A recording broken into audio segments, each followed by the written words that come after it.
सादत हसन मंटो की कहानी नंगी आवाजें। भोलू और गामा दो भाई थे, बेहद मेहनती। भोलू कलईगर था। सुबह धौंकनी सिर पर रखकर निकलता और दिन भर शहर की गलियों में भांडे कलई करा लो की सदाएं लगाता रहता।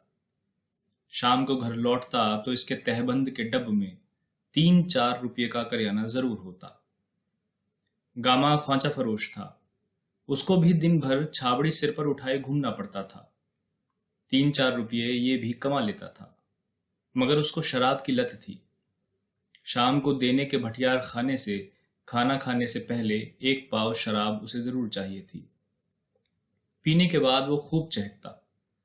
देने के भटियार खाने में रौनक लग जाती। सबको मालूम था कि वो पीता है और इसी के सहारे जीता है। भोलू ने गामा से, जो कि उससे 2 साल बड़ा था, बहुत समझाया कि देखो ये शराब की लत बहुत बुरी है। शादीशुदा हो, बेकार पैसा बर्बाद करते हो। यही जो तुम हर रोज एक पाव शराब पर खर्च करते हो, बचा कर रखो तो भाभी ठाठ से रहा करे। गामा ने इस कान सुना, उस कान से निकाल दिया। भोलू जब थक हार गया तो उसने कहना सुनना ही छोड़ दिया। दोनों मुहाजिर थे। एक बड़ी बिल्डिंग के साथ सर्वेंट क्वार्टर थे। उन पर जहां औरों ने कब्जा जमा रखा था, वहां उन दोनों भाइयों ने भी एक क्वार्टर को, जो कि दूसरी मंजिल पर था, अपनी रिहाइश के लिए महफूज कर लिया था। सर्दियां आराम से गुजर गईं। गर्मियां आईं तो गामा को बहुत तकलीफ हुई। भोलू तो ऊपर कोठे पर खाट बिछाकर सो जाता था। गामा क्या करता? बीवी थी और ऊपर पर्दे का कोई बंदोबस्त नहीं था। एक गामा को ही ये तकलीफ नहीं थी। क्वार्टरों में जो भी शादीशुदा था इसी मुसीबत में गिरफ्तार था। कल्लन को एक बात सूझी। उसने कोठे पर कोने में अपनी और अपनी बीवी की चारपाई के इर्द गिर्द टाट तान दिया। इस तरह पर्दे का इंतजाम हो गया। कल्लन की देखा देखी दूसरों ने भी इस तरकीब से काम लिया। भोलू ने भाई की मदद की और चंद दिनों में ही बांस वगैरह गाड़कर, टाट और कंबल जोड़कर पर्दे का इंतजाम कर दिया। यूं हवा तो रुक जाती थी, मगर नीचे क्वार्टर के दोजख से हर हालत में यह जगह बेहतर थी। ऊपर कोठे पर सोने से भोलू की तबीयत में एक अजीब इंकलाब हो गया। वो शादी ब्याह का बिल्कुल कायल नहीं था। उसने दिल में अहद कर रखा था कि ये जंजाल कभी नहीं पाएगा। जब गामा कभी उसके ब्याह की बात छेड़ता तो वो कहा करता, ना भाई, मैं अपने निर्दय पिंडे पर जोंके नहीं लगवाना चाहता। लेकिन जब गर्मियां आईं और उसने खाट ऊपर बिछाकर सोना शुरू किया तो 10-15 दिन में ही उसके ख्यालात बदल गए। एक शाम को देने के भटियार खाने में उसने अपने भाई से कहा, मेरी शादी कर दो, नहीं तो मैं पागल हो जाऊंगा। गामा ने जब ये सुना तो उसने कहा, ये क्या मजाक सूझा है तुम्हें? भोलू बहुत संजीदा हो गया। तुम्हें नहीं मालूम, 15 रातें हो गई हैं मुझे जागते हुए। गामा ने पूछा, क्यों, क्या हुआ? कुछ नहीं यार, दाएं बाएं जिधर नजर डालो कुछ न कुछ हो रहा होता है। अजीब अजीब आवाजें आती हैं। नींद क्या आएगी खाक। गामा जोर से अपनी घनी मूंछों में हंसा। भोलू शर्मा गया। वो जो कल्लन है उसने तो हद ही कर दी है। साला रात भर बकवास करता रहता है। उसकी बीवी साली की जवान भी तालू से नहीं लगती। बच्चे पड़े रो रहे हैं मगर वो। गामा हस्बे मामूल नशे में था। भोलू गया तो उसने देने के भटियार खाने में अपने सब वाकिफकारों को खूब चहक चहक कर बताया कि उसके भाई को आजकल नींद नहीं आती। इसका बाइस जब उसने अपने मखसूस अंदाज में बयान किया तो सुनने वालों के पेट में हंस हंस कर बल पड़ गए। जब ये लोग भोलू से मिले तो उसका खूब मजाक उड़ाया। कोई उससे पूछता, हाँ भाई, कल्लन अपनी बीवी से क्या बातें करता है? कोई कहता, मियाँ मुफ्त में मजे लेते हो, सारी रातें फिल्में देखते रहते हो, 100% गाली बोलती। बाज ने गंदे गंदे मजाक किए। भोलू चिढ़ गया। गामा सूफी हालत में था तो उसने उससे कहा, तुमने तो यार मेरा मजाक बना दिया है। देखो तो कुछ मैंने तुमसे कहा ये झूठ नहीं। मैं इंसान हूं। खुदा की कसम मुझे नींद नहीं आती। आज 20 दिन हो गए हैं जागते हुए। तुम मेरी शादी का बंदोबस्त कर दो, वरना कसम पंच तने पाक की मेरा खाना खराब हो जाएगा। भाभी के पास मेरा 500 रुपया जमा है, जल्दी कर दो बंदोबस्त। गामा ने मूछ मरोड़कर पहले कुछ सोचा, फिर कहा, अच्छा हो जाएगा बंदोबस्त। तुम्हारी भाभी से आज ही बात करता हूँ कि वो अपने मिलने वालियों से पूछताछ करे। 1.5 महीने के अंदर अंदर बात पक्की हो गई। समद कलईगरी लड़की आयशा गामा की बीवी को बहुत पसंद आई। खूबसूरत थी, घर का कामकाज जानती थी। वैसे समद भी शरीफ था, मोहल्ले वाले उसकी इज्जत करते थे। भोलू मेहनती था, तंदुरुस्त था। जून के वक्त में शादी की तारीख मुकर्रर हो गई। समद ने बहुत कहा कि वो लड़की इतनी गर्मियों में नहीं ब्याहेगा, मगर भोलू ने जब जोर दिया तो वो मान गया। शादी से 4 दिन पहले भोलू ने अपनी दुल्हन के लिए ऊपर कोठे पर टाट के पर्दे का बंदोबस्त किया। बांस बड़ी मजबूती से फर्श में गाड़े, टाट खूब कसकर लगाया गया। चारपाइयों पर नए खेस बिछाए गए, नई सुराही मुंडेर पर रखी, शीशे का गिलास बाजार से खरीदा। सब काम उसने बड़े एहतिमाम से किया। रात को जब वो टाट के पर्दों में घिर कर सोया तो उसको अजीब सा लगा। वो खुली हवा में सोने का आदी था, मगर अब उसको आदत डालनी थी। यही वजह थी कि शादी से 4 दिन पहले ही उसने यूं सोना शुरू कर दिया था। पहली रात जब वो लेटा तो उसने अपनी बीवी के बारे में सोचा तो वो पसीने में तरबतर हो गया। उसके कानों में वो आवाज़ें गूंजने लगीं जो उसे सोने नहीं देती थीं, और उसके दिमाग में तरह तरह के परेशान ख्यालात दौड़ाती थीं। क्या वो भी ऐसी ही आवाज़ें पैदा करेगा? क्या आसपास के लोग ये आवाज़ें सुनेंगे? क्या वो भी इसी के मानिंद रातें जाग जाग कर काटेंगे? किसी ने अगर झांक कर देख लिया तो क्या होगा? भोलू पहले से भी ज्यादा परेशान हो गया। हर वक्त उसको यही बात सताती रहती कि टाट का पर्दा भी कोई पर्दा है। फिर चारों तरफ लोग बिखरे पड़े हैं। रात की खामोशी में हल्की सी सरगोशी भी दूसरे कानों तक पहुंच जाती है। लोग कैसे ये नंगी जिंदगी बसर करते हैं। एक कोठा है, इस चारपाई पर बीवी लेटी है, इस चारपाई पर खाविंद पड़ा है।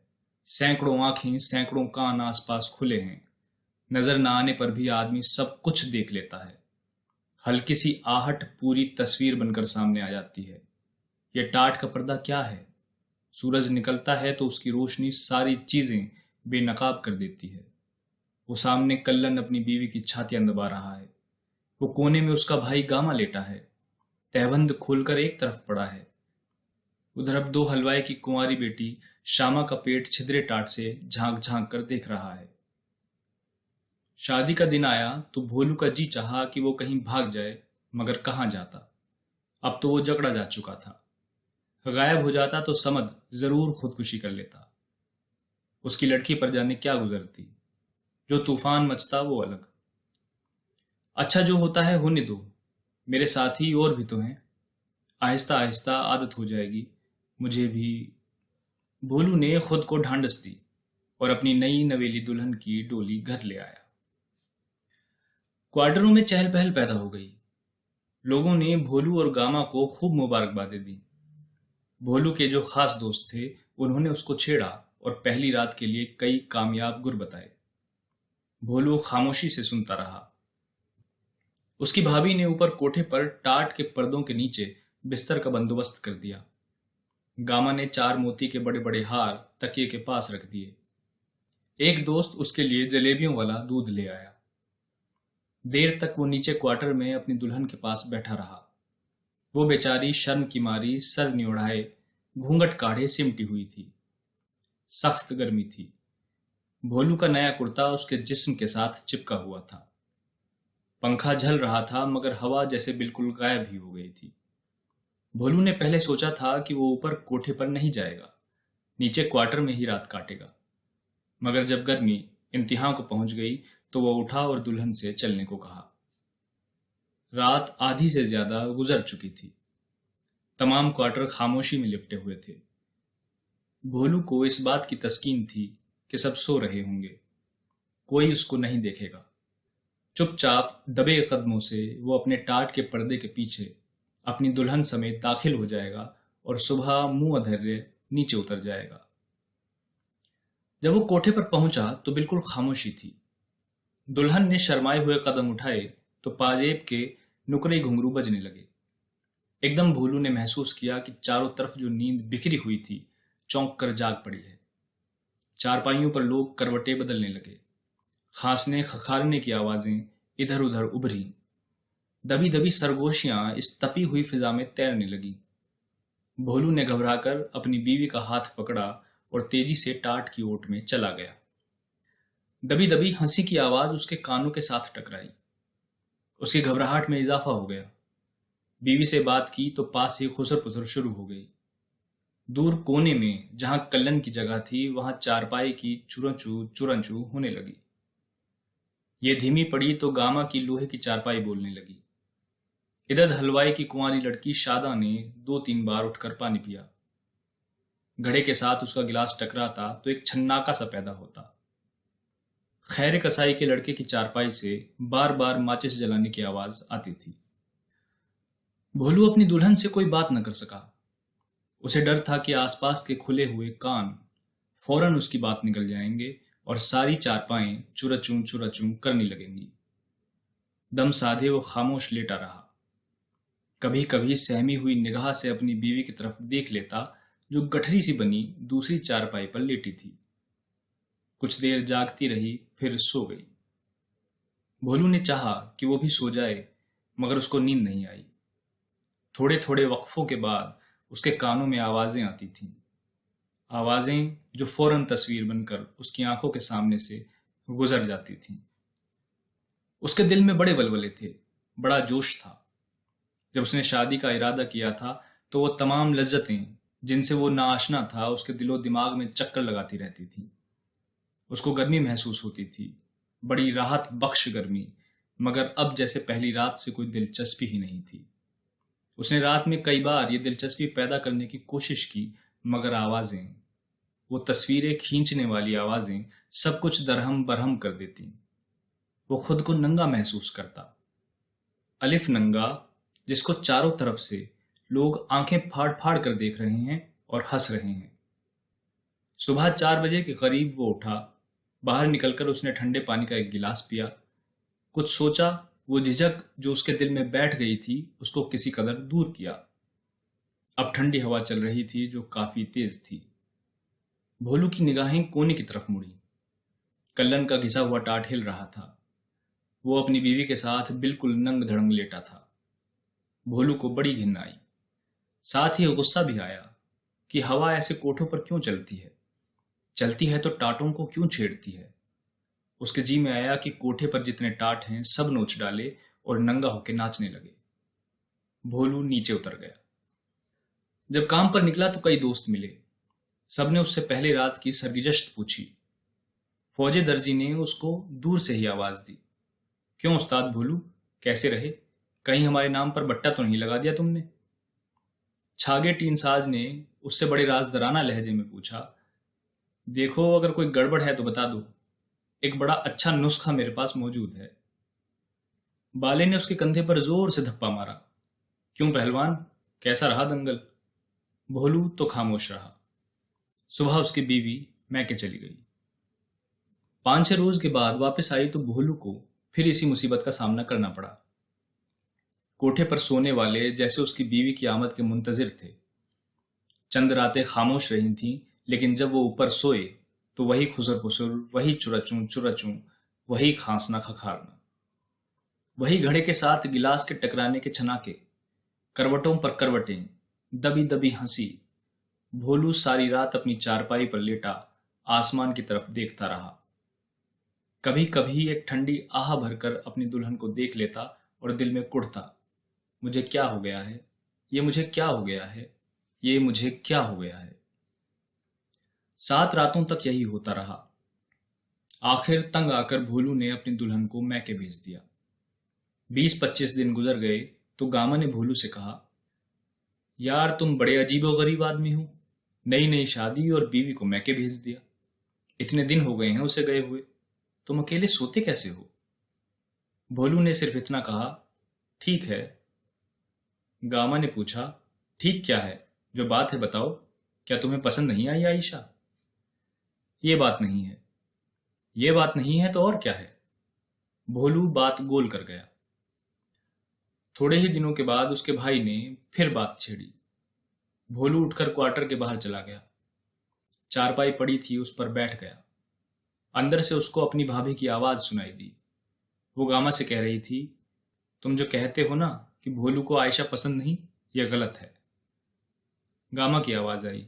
तो और क्या बात है? भोलू को इससे कोई दिलचस्पी ही नहीं। दिलचस्पी क्या हो? क्यों? गामा की बीवी का जवाब भोलू न सुन सका, मगर इसके बावजूद उसको ऐसा महसूस हुआ कि उसकी सारी हस्ती किसी ने हवन में डालकर कूट दी है। एकदम गामा ऊंची आवाज में बोला, नहीं नहीं, ये तुमसे किसने कहा? गामा की बीवी बोली, आयशा ने अपनी किसी सहेली से जिक्र किया। बात उड़ती उड़ती मुझ तक पहुंच गई। बड़ी सदमाजदा आवाज में गामा ने कहा, यह तो बहुत बुरा हुआ। भोलू के दिल में छुरी सी पैवस्त हो गई। उसका दिमागी तवाजुन बिगड़ गया। उठा और कोठे पर चढ़कर जितने टाट थे उखाड़ने शुरू कर दिए। खट खट फट फट सुनकर लोग जमा हो गए। उन्होंने उसको रोकने की कोशिश की तो वो लड़ने लगा। बात बढ़ गई। कल्लन ने बांस उठाकर उसके सिर पर दे मारा। भोलू चकराकर गिरा और बेहोश हो गया। जब होश आया तो उसका दिमाग चल चुका था और वो अलिफ नंगा बाजारों में घूमता फिरता है। कहीं टाट लटका देखता है तो उसको उतार कर टुकड़े टुकड़े कर देता है।